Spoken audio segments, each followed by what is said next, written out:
ഇനി next പഠിക്കാനുള്ളൊരു concept എന്ന് പറഞ്ഞാൽ സ്പാൻ ഓഫ് മാനേജ്മെൻ്റ് ആണ്. സ്പാൻ ഓഫ് മാനേജ്മെൻറ്റ് എന്ന് പറഞ്ഞാൽ it refers to the number of subordinates who can be managed effectively by a superior. ഒരു സുപ്പീരിയറിന് വളരെ ഭംഗിയായിട്ട് മാനേജ് ചെയ്യാൻ പറ്റുന്ന ഒരു നമ്പർ ഓഫ് സബോർഡിനേറ്റ്സ്, ആ സബോർഡിനേറ്റ്സിൻ്റെ എണ്ണം, അതിനെയാണ് നമ്മൾ സ്പാൻ ഓഫ് മാനേജ്മെൻറ്റ് എന്ന് പറയുന്നത്. Span of supervision, span of managerial responsibility, span of authority, span of control എന്നൊക്കെ നമ്മൾ ഇതിനെ പറയും. അത് ഈ ഒരു span of control individual to individual വ്യത്യാസപ്പെടും. ഓരോ ഓർഗനൈസേഷനിൽ വളരെ ഡിഫറെൻ്റ് ആയിരിക്കും. എന്നിരുന്നാലും പൊതുവെ പറയുന്നത് ഒരു പെർട്ടിക്കുലർ സുപ്പീരിയർക്ക് 3 to 8 സബോർഡിനേറ്റ്സ് ഉണ്ടാകുന്നതാണ് ഐഡിയൽ എന്നാണ്. ഇനി വേറെയും ഒരു ഇതുള്ളത്, ഒരു ടോപ്പ് മാനേജ്മെൻറ്റിനാണെങ്കിൽ ഒരു 4 എണ്ണം span of management 4, supervising middle level operation level മാനേജ്മെൻറ്റിനൊക്കെ 8 to 12. ഇങ്ങനെയാണ് സ്പാൻ ഓഫ് മാനേജ്മെൻറ്റിനെ ഡിഫൈൻ ചെയ്യുന്നത്. ഇതൊരു റഫ് നമ്പർ ആണെന്നേ ഉള്ളൂ. ദിസ് കൻ വേരി, പക്ഷെ എപ്പോഴും നമ്പർ മിനിമം ആക്കി വെക്കുന്നതാണ്. എത്ര ഇഫക്റ്റീവായിട്ടുള്ള ഒരു സുപ്പീരിയർ ആണെന്ന് പറഞ്ഞാൽ പോലും കൺട്രോൾ ചെയ്യാൻ പറ്റുന്ന രീതിയിൽ, ഒബ്സർവ് ചെയ്യാൻ പറ്റുന്ന രീതിയിലേക്കുള്ള ഒരു എണ്ണം വെക്കുന്നതാണ് എപ്പോഴും നല്ലത്. So that's A concept of span of management. ഇനി ഈ സ്പാൻ ഓഫ് മാനേജ്മെന്റിനെ ഡിറ്റർമൈൻ ചെയ്യുന്ന ഫാക്ടേഴ്സ് എന്ന് പറഞ്ഞാൽ, ഒന്ന് പറയുന്നത് ആ സുപ്പീരിയറിൻ്റെ കപ്പാസിറ്റിയാണ്. എത്രത്തോളം ലീഡർഷിപ്പ് സ്കിൽസ് ഉണ്ട്, എത്രത്തോളം കമ്മ്യൂണിക്കേഷൻ സ്കിൽസ് ഉണ്ട്, ഡിസിഷൻ മേക്കിംഗ് സ്കിൽസ് എന്തൊക്കെയുണ്ട്, അതിനൊക്കെ അനുസരിച്ചിരിക്കും അദ്ദേഹത്തിന് മാനേജ് ചെയ്യാൻ പറ്റുന്ന സബോർഡിനേറ്റ്സിൻ്റെ എണ്ണം. ഇനി സബോർഡിനേറ്റ്സിൻ്റെ ഒരു കപ്പാസിറ്റി ഉണ്ട്. എത്രത്തോളം ട്രെയിൻഡ് ആണ്, കോമ്പീറ്റൻ്റ് ആണ്, എഫിഷ്യൻ്റ് ആണ്, എക്സ്പീരിയൻസ്ഡ് ആണ് സബോർഡിനേറ്റ് എങ്കിൽ, അതുപോലെ തന്നെ അവർക്ക് വല്ലാത്തൊരു സൂപ്പർവിഷൻ ഇല്ലെങ്കിൽ പോലും കാര്യങ്ങൾ ഭംഗിയായിട്ട് ചെയ്യാനായിട്ട് പറ്റും.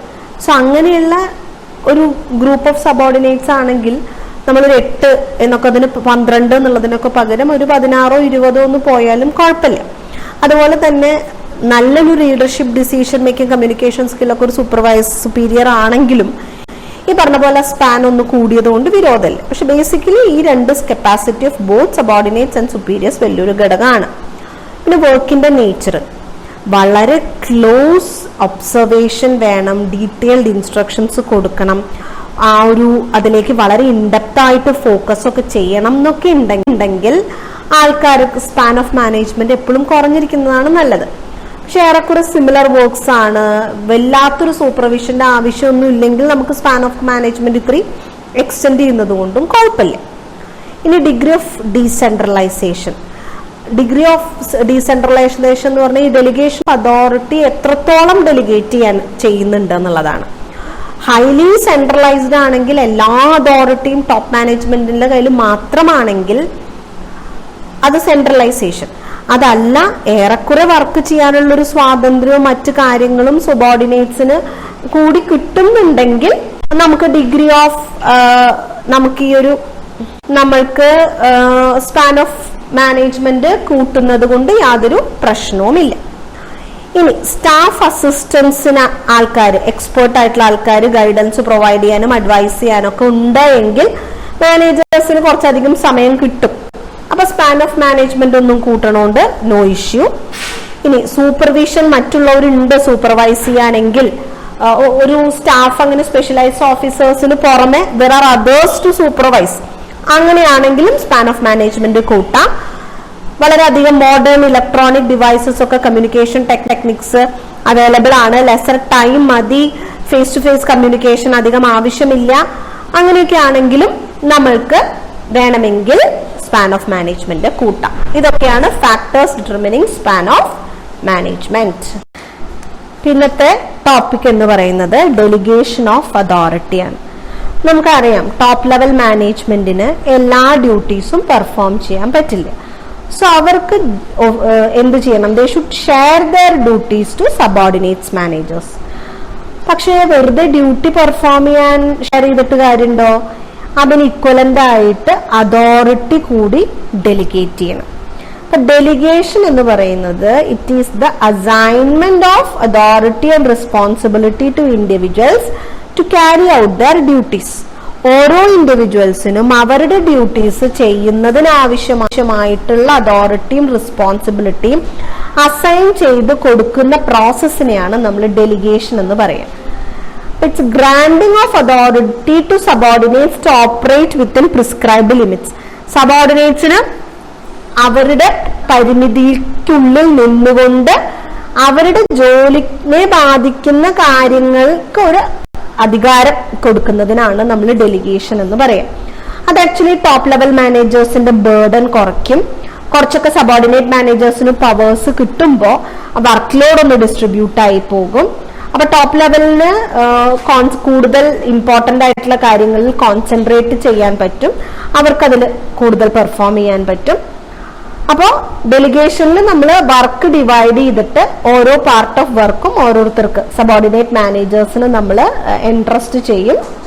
ഇതിൽ നമ്മൾ എൻഷുർ ചെയ്യണം that they get it done as B. കാരണം അവർക്കത് ചെയ്ത് അതായത് എന്താ പറയുക, ചെയ്തെടുപ്പിക്കാൻ പറ്റുമോ എന്ന് നമ്മൾ എൻഷുർ ചെയ്യും.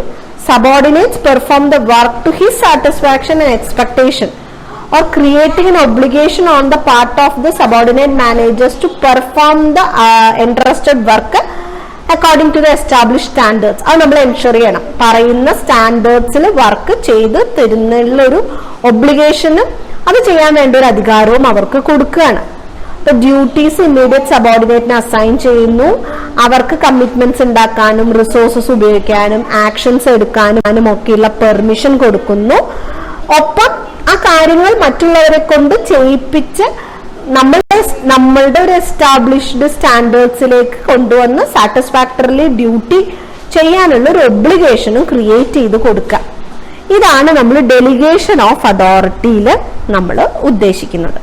ഓക്കെ, നെക്സ്റ്റ് വരുന്നത് ടൈപ്സ് ഓഫ് ഡെലിഗേഷൻ ആണ്. പൊതുവിൽ 3 തരത്തിലാണ്: specific, general, written, unwritten, formal, informal. ഇങ്ങനെ 3 ആയിട്ടാണ് നമ്മൾ ഡെലിഗേറ്റ് ചെയ്യുന്നത്. അപ്പൊ അതിൽ സ്പെസിഫിക് ഓർ ജനറൽ എന്ന് പറഞ്ഞാൽ എന്താണെന്ന് നോക്കാം. ഇഫ് ഒരു fund is assign to a individual ഈ സ്പെസിഫിക്, അതിന് സ്പെസിഫിക് ഡെലിഗേഷൻ എന്ന് പറയും. അപ്പൊ സെയിൽസ് മാനേജറുടെ അതോറിറ്റി കൊടുത്തിരിക്കുന്നത് സെയിൽസ് ഡിപ്പാർട്ട്മെന്റിനെ കൺട്രോൾ ചെയ്യാനാണ്. അപ്പൊ അവിടെ സെയിൽസ് ഡിപ്പാർട്ട്മെന്റ് എന്ന ആ ഒരു അധികാര പരിധി സെയിൽസ് മാനേജർക്ക് ഉണ്ട്.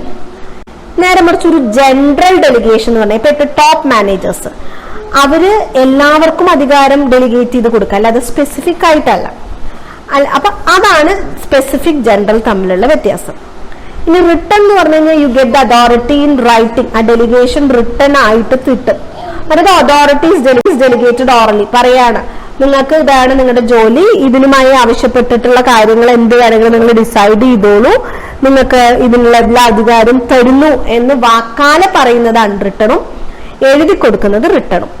ഇനി ഫോർമൽ, ഇൻഫോർമൽ ഉണ്ട്. ഫോർമൽ എന്ന് പറഞ്ഞാൽ ഓരോ പൊസിഷൻ ഉണ്ട്, ആ പൊസിഷന് ഒരു അതോറിറ്റിയും ഒരു റെസ്പോൺസിബിലിറ്റി ഉണ്ട്.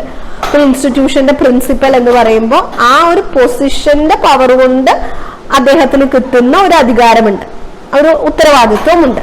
So that is formal.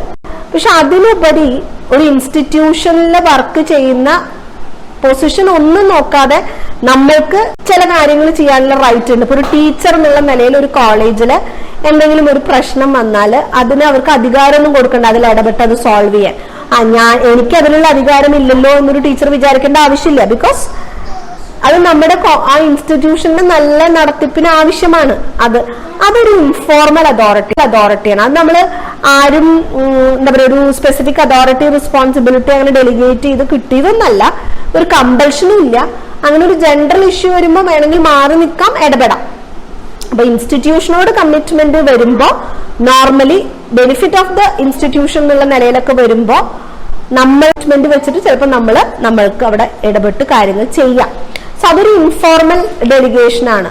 പക്ഷെ അതേ സിറ്റുവേഷൻ തന്നെ നമ്മളൊരു പ്രിൻസിപ്പലിന്റെ ചെയറിൽ ഇരിക്കുന്ന ഒരാളാണെങ്കിൽ വേണമെങ്കിൽ ഇടപെടാം, വേണ്ടെങ്കിൽ ഇടപെടണ്ടെന്നുള്ള രീതി ഇല്ല. ഇടപെട്ടേ മതിയാവൂ, because he has the formal authority. ഇതാണ് ഡെലിഗേഷന്റെ പലതരത്തില് ടൈപ്പ്. ഒരു നിശ്ചിതമായ ഒരു ഫംഗ്ഷൻ, ഇപ്പൊ മാർക്കറ്റിംഗ് മാനേജർ, സെയിൽസ് മാനേജർ എന്നൊക്കെ പറയുമ്പോൾ ആ ഒരു ഫംഗ്ഷനിലുള്ള അതോറിറ്റി മാത്രമേ ഉള്ളൂ, ആ റെസ്പോൺസിബിലിറ്റിയേ ഉള്ളൂ. നേരെ മറിച്ച് ജനറൽ മാനേജർ ഇൻ ജനറൽ ആണ്. അപ്പൊ എല്ലാ കാര്യങ്ങളിലേക്കുമുള്ളൊരു ഡെലിഗേഷൻ ആണ് അവിടെ. പിന്നെ എഴുതിയും കൊടുക്കാം, വാക്കാലും പറയാം. അതാണ് റിട്ടൺ, അൺറിട്ടൺ. ഒരു പെർട്ടിക്കുലർ പൊസിഷൻ കിട്ടിയത് കൊണ്ടുള്ള ഒരു അധികാരമുണ്ട്, അതാണ് ഫോർമൽ. അല്ലാതെ ഓർഗനൈസേഷനോടുള്ള കമ്മിറ്റ്മെന്റ് കൊണ്ട് നമ്മൾ അസ്യൂം ചെയ്തെടുക്കുന്ന ചില അധികാരങ്ങളുണ്ട്, അതാണ് ഇൻഫോർമൽ. അപ്പൊ ഇതാണ് ടൈപ്സ് ഓഫ് ഡെലിഗേഷൻ. ഇനി നെക്സ്റ്റ് ടോപ്പിക് എന്ന് പറയുന്നത് അതോറിറ്റി ആണ്. അതോറിറ്റി എന്ന് പറഞ്ഞാൽ it is the right to initiate, command and issue orders. ഒരു കാര്യം തുടങ്ങി വെക്കാനും അല്ലെങ്കിൽ തുടക്കം കുറിക്കാനും കമാൻഡ് ചെയ്യാനും ഓർഡറുകൾ ഇഷ്യൂ ചെയ്യാനും ഒക്കെയുള്ള ഒരു റൈറ്റ് ആണ് അതോറിറ്റി. അല്ലെങ്കിൽ it's a sum total of powers and right entrusted to make performance possible. Performance സാധ്യമാകുന്നതിന് വേണ്ടിയിട്ട് നമ്മൾക്ക് കിട്ടുന്ന sum total of powers and rights entrusted. കാര്യം ഭംഗിയിൽ നടക്കാൻ വേണ്ടി കൊടുക്കുന്ന അധികാരങ്ങളും അവകാശങ്ങളുടെയും ആകത്തുക, അതാണ് അതോറിറ്റി എന്ന് പറയുന്നത്. It is the right to give orders and the power to exact obedience. ഓർഡറുകൾ കൊടുക്കുകയും അനുസരിപ്പിക്കുകയും ചെയ്യാനുള്ള ഒരു റൈറ്റ്, ഒരു റൈറ്റ്, അതിനെയാണ് നമ്മൾ അതോറിറ്റി എന്ന് പറയാ. അല്ലെങ്കിൽ the sum of powers and rights entrusted to make possible the performance of work assigned. ഒരു ജോലി നടപ്പിലാക്കി എടുക്കാൻ ആവശ്യമുള്ള അധികാരങ്ങളുടെയും അവകാശങ്ങളുടെയും ആകത്തുക, ഇതാ അതോറിറ്റി. ഒറ്റ വാക്കിൽ പറഞ്ഞ അധികാരം. Clear? Next types of authority ആണ്. പലതരത്തിലുള്ള അതോറിറ്റി ഉണ്ട്. ലീഗൽ അതോറിറ്റി ഉണ്ട്, ട്രഡീഷണൽ അതോറിറ്റി ഉണ്ട്, കെറിസ്മാറ്റിക് അതോറിറ്റി ഉണ്ട്, ടെക്നിക്കൽ അതോറിറ്റി ഉണ്ട്, പൊസിഷൻ അതോറിറ്റി ഉണ്ട്. ലീഗൽ അതോറിറ്റി എന്ന് പറഞ്ഞാൽ നിയമവും സമൂഹവും വെച്ചു കൊടുക്കുന്ന ചില റെഗുലേഷൻസ്, അധികാരങ്ങൾ, അതാണ് ലീഗൽ അതോറിറ്റി. നമുക്കറിയാം, നമുക്ക് ആർക്കും എത്രയൊക്കെ ഫ്രീഡം ഉണ്ടെന്ന് പറഞ്ഞാലും നമ്മളുടെ എല്ലാം സ്വാതന്ത്ര്യം നിയമവ്യവസ്ഥിതിക്ക് ഉള്ളിൽ നിന്നുകൊണ്ടുള്ള സ്വാതന്ത്ര്യമാണ്. നമ്മള് ഭയങ്കര ഫ്രീഡമാണ് എന്ന് പറഞ്ഞിട്ട് നമുക്ക് ചെയ്യാൻ പറ്റാത്ത കാര്യങ്ങളുണ്ടല്ലോ. ഒരു ജീവി എന്ന നിലയിൽ ഒരു സമൂഹത്തിൽ എല്ലാവർക്കും സ്വസ്ഥമായിട്ട് ജീവിക്കാൻ ആവശ്യമായിട്ട് കുറച്ച് കാര്യങ്ങൾ നമ്മൾ അനുശാസിച്ചു പോണം. അപ്പൊ അങ്ങനെ ഏർപ്പെടുത്തുന്ന ഒരു അധികാരങ്ങളുണ്ട്. ഇപ്പൊ പോലീസിന് നമ്മൾ എന്തുകൊണ്ടാ ഹെൽമെറ്റ് ഇടാണ്ട് പോയാൽ പോലീസിനെ വിളിച്ച് 4 ചീത്ത പറയാനും ഫൈൻ അടയ്ക്കാനും പറ്റുന്ന അവർക്ക് ലീഗൽ അതോറിറ്റി ഉണ്ട്. ഹെൽമെറ്റ് ഇട്ട് വാഹനം പറ്റുള്ളൂ എന്നുള്ളൊരു നിയമവ്യവസ്ഥതയുണ്ട്. അത് നമ്മുടെ നന്മയ്ക്ക് വേണ്ടിയിട്ടാണ്. അതുകൊണ്ട് തന്നെ അത് നമ്മൾ അനുസരിച്ചില്ലെങ്കിൽ ചോദ്യം ചെയ്യാനുള്ള ലീഗൽ അതോറിറ്റി ഈ നിയമം നടപ്പാക്കുന്ന എല്ലാ വ്യവസ്ഥിതികൾക്കുമുണ്ട്.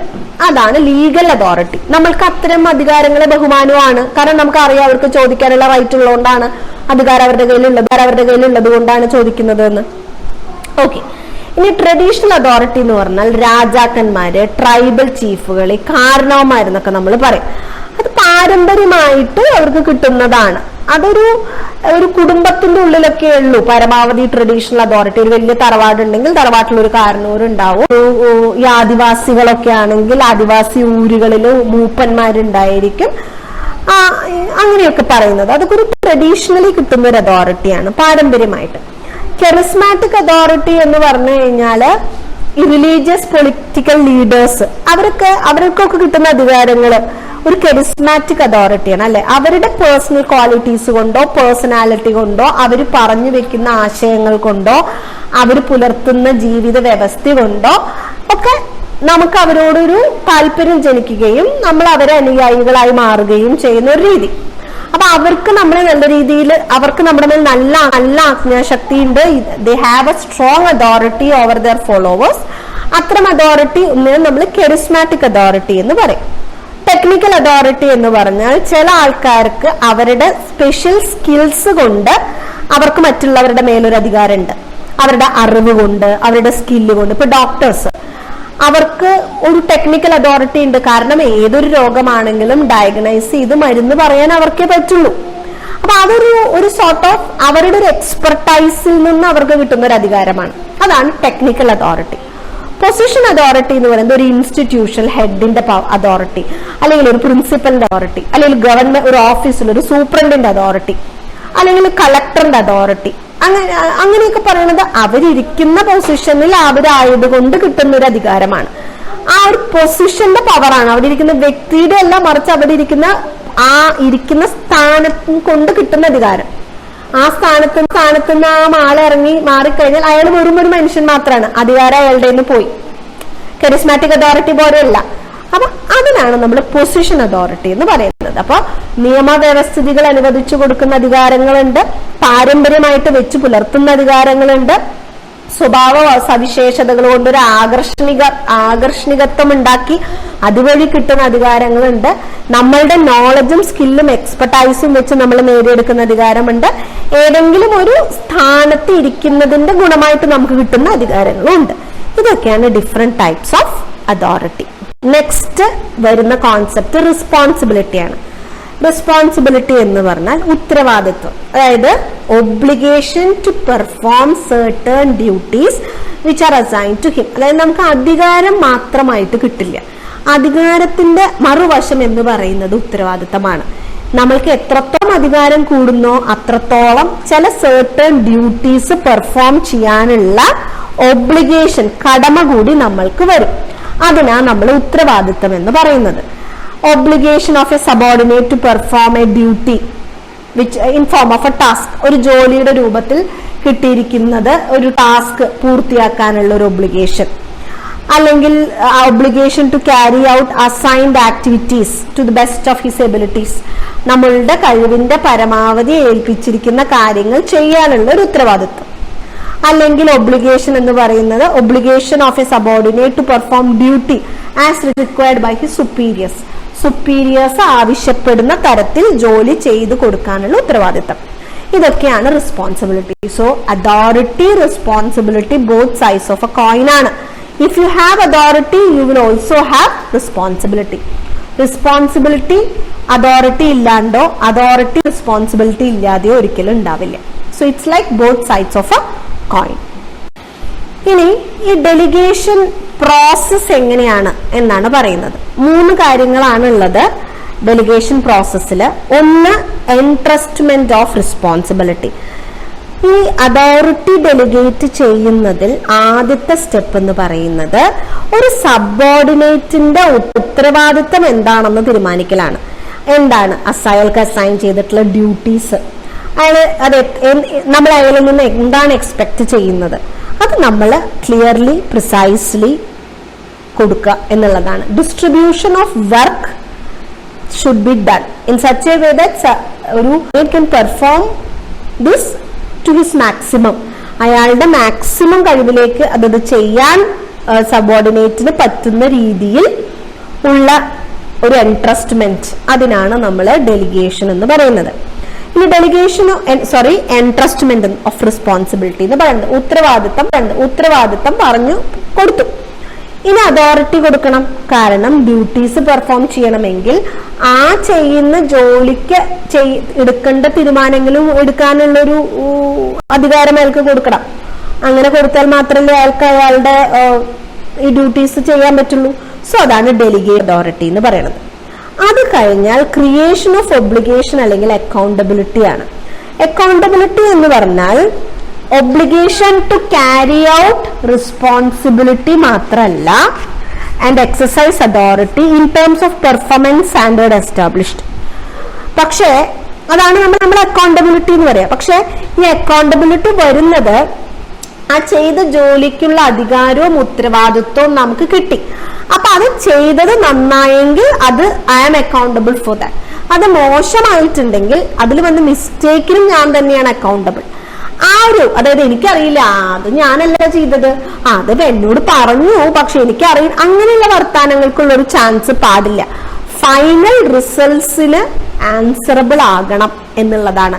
അല്ലാതെ നമ്മളൊരു കഥ കേട്ടിട്ടുണ്ടാവും, ഒരു രാജാവ് ഒരു 4-5 പേരോട് ഒരു കിണർ കുഴിക്കാൻ പറഞ്ഞപ്പോ അവര് കിണർ കുഴിച്ചു. അപ്പൊ നല്ല ഭംഗിയിൽ ചെയ്തു അത്. അപ്പൊ രാജാവിന് ഇപ്പോ കുറച്ചധികം പേര് കൂടിയിട്ടാണ് അത് ചെയ്തത്. അപ്പൊ രാജാവിന് ശരിക്കും ഇതിൽ എഫേർട്ട് എടുത്തത് ആരാണെന്ന് അറിയണം. അപ്പൊ രാജാവ് എന്ത് ചെയ്തു വെച്ചാൽ രാജാവ് പറഞ്ഞു, അതെ വളരെ മോശമായി ഈ കിണർ, ഇത് എന്താണിത്, ഇങ്ങനെയാണോ കിണർ കുഴിക്കുക, ഇതാരാണിത് ചെയ്തത് എന്ന് പറഞ്ഞാൽ ഞാൻ അവർക്ക് ശിക്ഷിക്കും, ഞാൻ അവരെ എന്തായാലും എന്ന് പറഞ്ഞു. അപ്പൊ ഒരാൾ പറഞ്ഞു, അയ്യോ രാജാവെ ഞാനൊന്നും ചെയ്തിട്ടില്ല, ഞാൻ കുഴി എടുത്ത് ഇത് മാത്രമേ ചെയ്തിട്ടുള്ളൂ, അയ്യോ ഞാനതിൽ വേറെ ഒന്നും ചെയ്തിട്ടില്ല, ഞാൻ നല്ല ഭംഗിയിൽ അത് ഇഷ്ടിക വെച്ച് കൊടുത്തു, അത്രേ ചെയ്തിട്ടുള്ളൂ. അപ്പൊ ഇങ്ങനെ ഓരോരുത്തർ പറഞ്ഞു. അപ്പൊ ഒരാൾ പറഞ്ഞു, ഞാൻ തന്നെയാണ് അത് ചെയ്തത്, ഞാനാണിത്. അപ്പൊ അയാൾ അവിടെ കാണിച്ചത് അക്കൗണ്ടബിലിറ്റിയാണ്. കാരണം ഐ ആം ദ പേഴ്സൺ, അത് നന്നായാലും ചീത്തയാലും I am the person who did it and I am accountable for that. അപ്പൊ രാജാവിന് സന്തോഷമായി, കാരണം കറക്റ്റ് ചെയ്തത് ഓരോരുത്തരും അവരുടെ കോൺട്രിബ്യൂഷൻ പറഞ്ഞല്ലോ, ഇതിൽ ഞാൻ ഇത്രേ ചെയ്തിട്ടുള്ളൂ എന്ന്. അപ്പൊ പൊതുവിൽ എപ്പോഴും നല്ലതാണെന്ന് പറയുമ്പോൾ എല്ലാവരും ഓഹരി പറ്റാനുണ്ടാവും, ഇത് മോശമായി കഴിഞ്ഞാൽ ഇയാളുടെ മാത്രം എന്നുള്ളൊരു ഇത്. അപ്പൊ ആ ഒരു അവസ്ഥ ഉണ്ടാവാതിരിക്കാൻ ചെയ്ത കാര്യങ്ങൾക്ക് എല്ലാവർക്കും ഒരു ഉത്തരവാദിത്തം, accountability, answerable for final results, അതിനെ അക്കൗണ്ടബിലിറ്റി പറയണേ. ഇത് മൂന്നും തീരുമ്പോഴേ മിക്കയിടത്തുള്ള പ്രശ്നം എന്താ വെച്ചാൽ നിങ്ങൾക്ക് ഉത്തരവാദിത്തം ഉണ്ടാവും, ചെയ്യാനുള്ള അധികാരം ഉണ്ടാവും, പക്ഷെ ഒരു അക്കൗണ്ടബിലിറ്റി പലയിടത്തും ക്രിയേറ്റ് ചെയ്യപ്പെടാറില്ല. അങ്ങനെ ക്രിയേറ്റ് ചെയ്യപ്പെടാത്തത് കൊണ്ടാണ് പലയിടത്തും ഈ ഡെലിഗേഷൻ എന്നുള്ള പ്രോസസ്സ് ഫ്ലോപ്പ് ആവുന്നത്. അപ്പൊ ഇത് മൂന്നും ചേർന്നാൽ മാത്രമേ ഡെലിഗേഷൻ സക്സസ്ഫുൾ ആയി കംപ്ലീറ്റ് ആവുള്ളൂ.